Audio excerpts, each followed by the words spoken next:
बिस्मिल्लाहिर्रहमानिर्रहीम। अस्सलामु अलैकुम नाजरीन, अमेरिका ने जापान पर एटम बम क्यों फेंके थे? उस एटमी हमले में कितने लोग मारे गए थे? हिरोशिमा और नागासाकी पर एटमी हमलों का क्या जवाब था और उस हमले के जापान पर क्या असरात हुए, यही हमारी आज की वीडियो का मौजू होगा। और आज हम आपको हिरोशिमा और नागासाकी पर एटम बम गिराने की अलमनाक दास्तान सुनाएंगे। नाजरीन, दुनिया हादसात की अमाजगा है। आए रोज अंदोनाक, नाकाबिले फरामोश, नागहानी वाकयात रूनुमा होते हैं। लोग मरते, लापता, जख्मी हो जाते हैं और इन कुदरती आफात पर सब्र आ जाना भी फितरी अमल है। मगर जुल्म ज्यादती, जबरो इस्तबदाद के वाकयात, मुसल्लत करदा हादसात पे इंसान का दिल कभी सुकून नहीं पाता। बिलाशुबा कुदरत ने जो वसाइल मुहैया किए हैं वो पूरी दुनिया के लिए काफी हैं, मगर फिर भी तारीख आलम के सफहात जंगी वाकयात से भरे पड़े हैं। 20वीं सदी में तो ऐसी खून आशाम जंगें हुई कि रुए जमीन पर वहशत और दहशत की लातादाद अलमनाक दास्तानें रकम हो गईं। कहीं मजहब की जंग तो कहीं तहजीब की, कहीं तमद्दुन का झगड़ा तो कहीं मादनी वसाइल की छीना झपटी। गोया 20वीं सदी की तारीख पर जब भी नजर डाली जाएगी ये हमेशा खून आलूद मिलेगी। नाजरीन, आज हम आपको जंग अजीम दोम की वो होलनाक दास्तान सुनाने जा रहे हैं जिसमें अमेरिका ने जापान के दो शहरों हिरोशिमा और नागासाकी पर एटमी बम गिराए। उन एटमी हमलों की वजह से लाखों इंसान मारे गए। अमेरिका ने जंग अजीम दोम के दौरान जापान के शहर हिरोशिमा पर 6 अगस्त साल 1945 और नागासाकी पर 9 अगस्त साल 1945 को एटमी बम गिराए। दोनों शहरों पर एटम बम गिराने की वजह से 1,40,000 इंसान धमाके के दौरान ही हलाक हुए थे, जबकि हमले के बाद खूनी एटमी शुआओं की वजह से हजारों इंसान मारे गए। सवाल यह है कि वो क्या मामला था जिसकी वजह से अमेरिका ने एटम बम गिराने का खूनी इकदाम उठाया।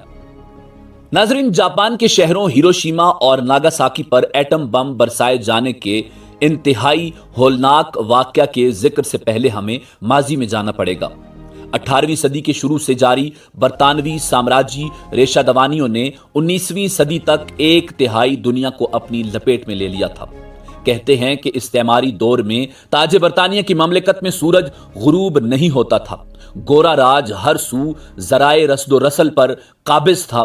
ये जराए नक्लो हमल पर टैक्स बढ़ाते हुए दुनिया पर अपना कब्जा जमाता जापान की तरफ भी बढ़ने लगा।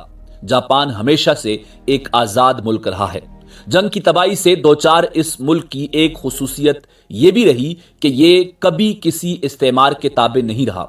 हत्ता कि एटम बम की तबाहकारी के बावजूद ये किसी साम्राज्य कुव्वत के जेर असर नहीं आया। नाजरीन, जंगजू और निडर कौम होने के सबब जापानियों की एक सोच यह भी थी कि हमला होने से पहले हमला कर दिया जाए। दूसरी जंग अजीम के दौरान दुनिया के मुख्तलिफ ममालिक 2 ब्लॉक्स में तकसीम थे। एक ब्लॉक या इत्तेहाद को एक्सेस पावर कहा जाता था और दूसरे ब्लॉक का नाम अलाइड पावर था। इन दोनों ब्लॉक्स के दरमियान जंग अजीम दोम हो रही थी। एक्सेस में जर्मनी, इटली, जापान, हंगरी और बहुत से ममालिक शामिल थे, जबकि अलाइड में अमेरिका, बरतानिया, कनाडा, फ्रांस वगैरह शामिल थे। नाजरीन, हिटलर की हलाकत के बाद जर्मनी में नाजी फौज का शिराजा बिखर चुका था। उस मौका पर अलाइड बजाहिर जंग अजीम दोम की फातेह नजर आ रही थी, जबकि दूसरी तरफ एक्सेस कमजोर पड़ चुकी थी। जापान का शहंशाह शिकस्त तस्लीम करने को तैयार न था, वो लड़ना चाहता था। जापान के शहंशाह हिरोहितो का कहना था कि जो भी हो जाए वो हार नहीं मानेगा। नाजरीन, बाज मौर्रिखीन जंग अजीम दोम का आगाज 1931 में जापान की मंचोरिया पर चढ़ाई और 1937 में चीन और जापान के दरमियान रंजिश से करते हैं, जबकि कुछ मुबस्सिरीन जंग की इब्तिदा मंचोरिया पर पेशरफ्त गिरदानते हैं। 19वीं सदी में अगरचे जापान यूरोप के मुकाबले में सियासी तौर पर नापुख्ता, अस्करी और इक्तिसादी एतबार से कमजोर था, मगर इसके बावजूद ये मशरिक बईद में अहम किरदार अदा कर रहा था। पहली जंग अजीम में जापान का मुख्तसर मगर कलीदी किरदार रहा। नाजरीन, जापान जंग अजीम दोम में बतौर इत्तेहादी शामिल हुआ। शुरू में इसने बरतानिया की तरफ से की गई गुजारिशात को नजरअंदाज किया, मगर फिर साल 1902 में होने वाले मुआहदे के एहतराम में बरतानिया का साथ देते हुए जर्मन नौआबादियात खाली करवाईं। تو بحر الہند اور بحر الکاہل کی بہت سی کالونیوں پر قبضے کے دوران بہادری کے ناقابل فراموش کارنامے بھی انجام دیے۔ سال 1922 کے عالمی معاشی بحران نے جاپان کو بھی نقصان پہنچایا۔ ناظرین، کساد بازاری اور بے روزگاری سے لوگ پریشان ہو گئے۔ اسی دوران 1923 کے خوفناک زلزلے نے بھی تباہی مچائی۔ اقتصادی پابندیوں اور بھاری ٹیکسز نے جاپان کو جنگ عظیم کی طرف دھکیلا۔ امریکہ اور برطانیہ نے نوآبادیات چھوڑنے کے لیے جاپان پر دباؤ بڑھانا شروع کر دیا۔ ناظرین، اس دوران جاپان میں تیزی سے ترقیاتی کام بھی جاری تھے۔ بعد ازاں امریکہ اور برطانیہ کی ناکابندیوں سے جاپان میں وسیع پیمانے پر معاشی بدحالی پھیل گئی۔ 1938 میں صنعت کاروں کو امریکی جہاز اور دیگر مصنوعات فروخت کرنے کی ممانعت کر دی گئی۔ تیل اور دیگر معدنیات پر بھی پابندی عائد کر دی گئی۔ جاپان کو اپنے زیر قبضہ علاقوں اور بڑھتی ہوئی آبادی کو سنبھالنے میں دشواری پیش آنے لگی۔ ناظرین، جاپانی غیر ذمہ دار قوم نہیں مگر تنگ آمد بجنگ آمد کے مصداق پرل ہاربر پر حملہ کر کے اطراف کی برطانوی نوآبادیات خالی کروانے میں کامیابی حاصل کی۔ بحری اور بری فوج کے طریقہ کار میں بھی اختلاف رائے پایا جاتا تھا، مگر جاپان کی فتوحات کا سلسلہ جاری رہا۔ ناظرین، ایسے میں امریکہ کے شعبہ اطلاعات نے جاپان کے ریڈیو کوڈ کی کلید دریافت کر لی۔ ایک اور کاری ضرب لیفٹیننٹ کرنل جیمز ایچ ڈولٹل کی ٹوکیو پر بمباری سے لگی، جو کہ زمانہ امن میں فضائی کرتب دکھایا کرتا تھا۔ اس نے افسران بالا سے ٹوکیو پر بمباری کی اجازت مانگی، جسے شروع میں مجنونانہ بڑک سمجھ کر نظر انداز کیا گیا، مگر پھر چاروں ناچار اجازت دے دی گئی۔ ٹوکیو پر خلاف توقع بمباری نے جاپان کی کمر توڑ دی۔ 26 جولائی کو امریکہ، برطانیہ، روس، فرانس کی کانفرنس کے بعد جاپان کو ہتھیار ڈالنے کو کہا گیا۔ بصورت دیگر بڑی تباہی سے دوچار ہونے کی دھمکی بھی دی گئی، جسے بعد ازاں ایٹم بم گرا کر عملی جامہ پہنایا گیا۔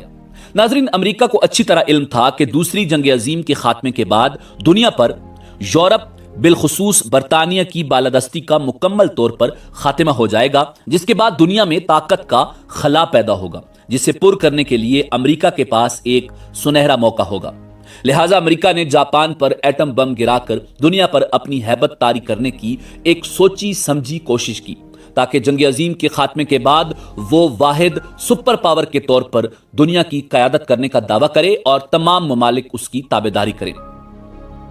اس کے ساتھ ہی امریکہ کو اس امر کا بھی اندازہ تھا کہ نازی جرمنی اور اس کے اتحادیوں کو شکست دینے میں سوویت یونین فیصلہ کن کردار ادا کر رہا ہے، لہٰذا بعد از جنگ زمانے میں اس کا سامنا سوویت یونین سے ہوگا، جو اس کے توسیع پسندانہ عزائم میں بڑی رکاوٹ ثابت ہو سکتا ہے۔ ناظرین، جاپان پر ایٹم بم گرا کر امریکہ نے سوویت یونین کو یہ پیغام دیا کہ جنگ کے بعد وہ امریکہ کے عالمی عزائم کی مزاحمت سے باز رہے، ورنہ وہ بھی اس انجام سے دوچار ہو سکتا ہے۔ امریکہ کو یہ خطرہ بھی تھا کہ جاپان کو اگر فوری طور پر ہتھیار ڈالنے پر مجبور نہ کیا گیا تو سوویت افواج جاپان پر قبضہ کر لیں گی اور سوویت یونین اس ملک میں کمیونسٹ نظام مسلط کر دے گا۔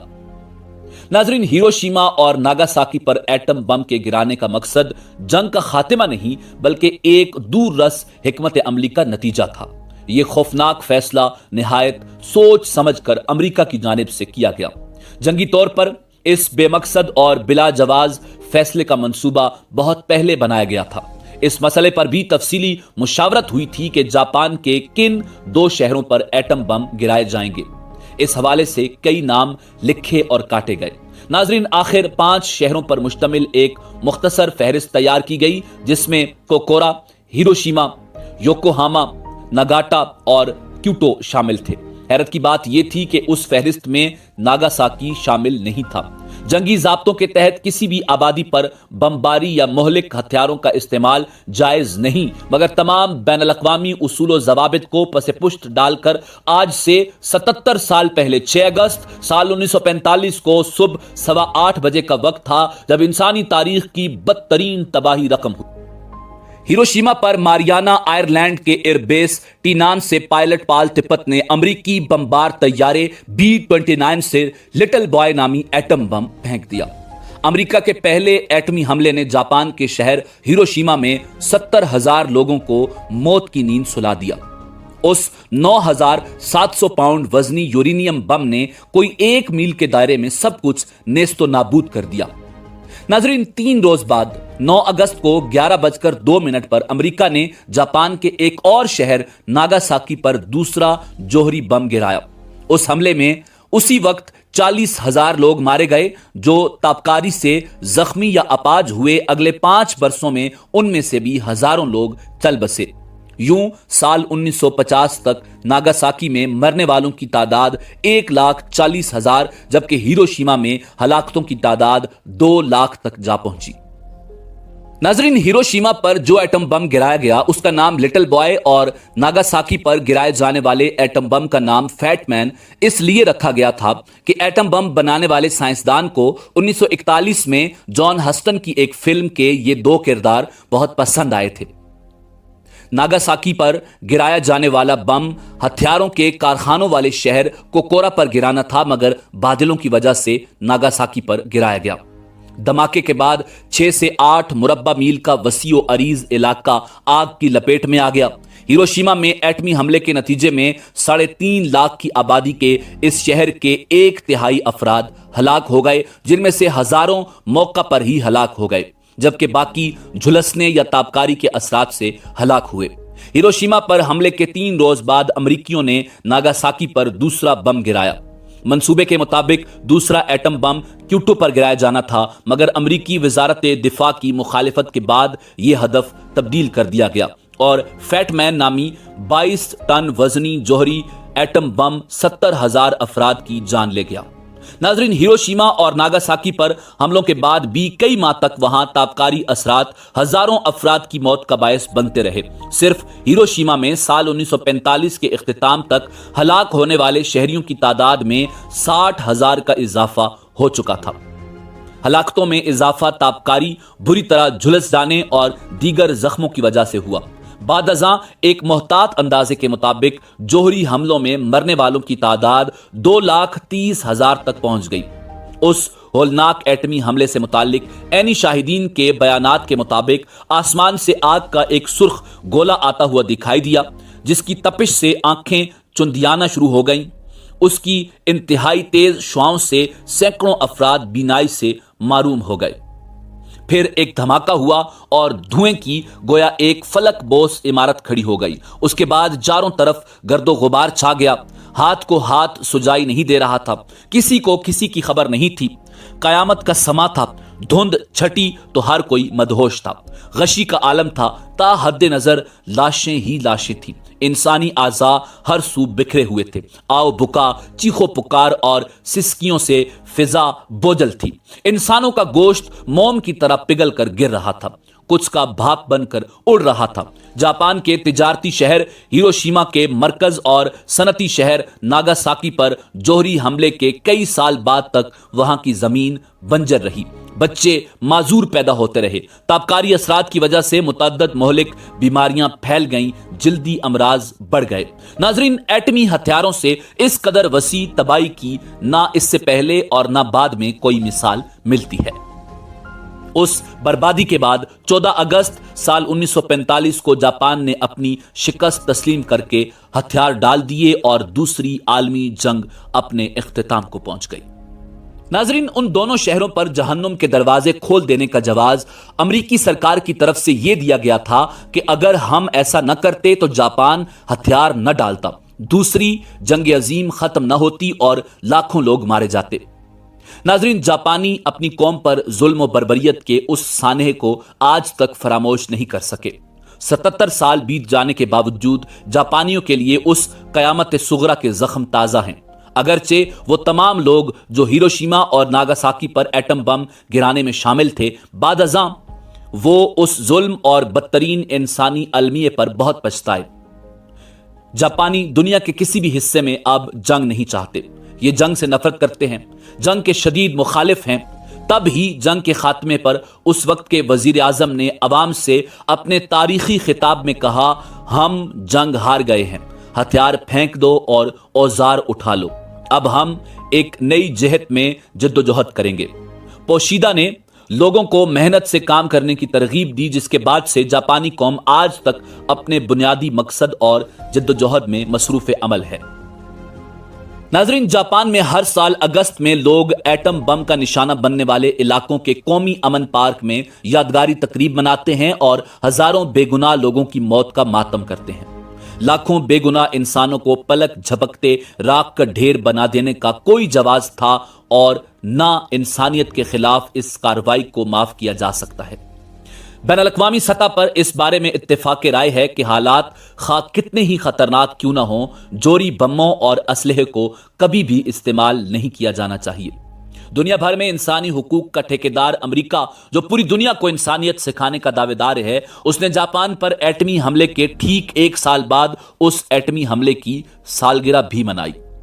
उस सालगिरह के लिए जो केक बनाया गया था उसका नाम था ऑटोमेटिक केक, और उसका डिजाइन उस धुएं की तरह बनाया गया था जो बम गिराने पर उठता है। इंसानियत के आला मयार क्या ये हैं? ये अमेरिका न उस वक्त जानता था और न आज जानता है।